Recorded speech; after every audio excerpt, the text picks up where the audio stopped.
Welcome to my first luxury suburbs growth report for 2025. Now, the data is in, and this data is coming from December 2024. So keep that in mind. Let's get into it. Okay, so these were the biggest takeaways that I saw that were reflective in the data, as you will see when you read the report. Now, it is so obvious that units in the inner city in Brisbane are absolutely going off the charts in terms of growth.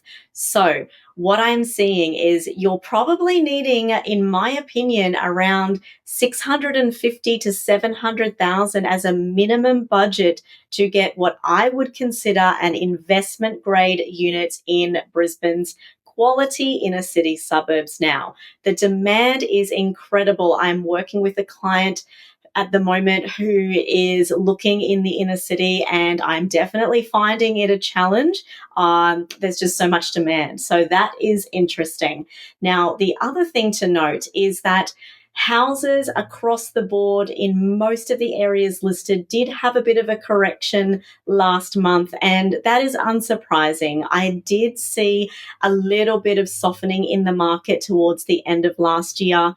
In particular, I was working with a client. We purchased a property in Alderley and we purchased this one at auction.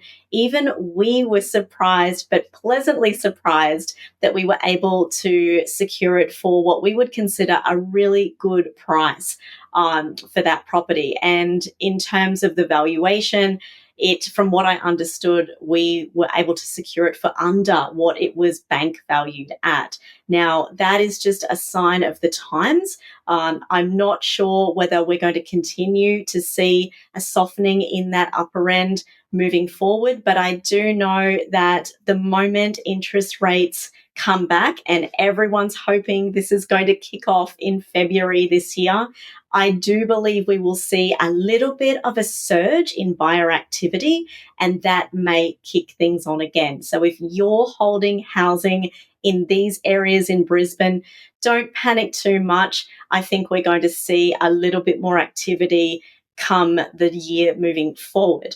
Okay, now the auction clearance rate, you'll see that I have it at 29%. I'll be really honest, it's not really indicative of what's happening in Brisbane right now.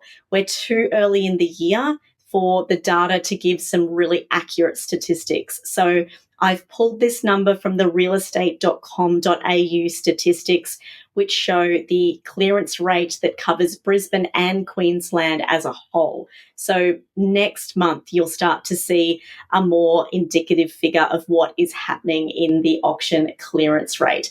I hope that you've had a fantastic start to 2025, and I will look to catch up with you next month for another update. Bye for now.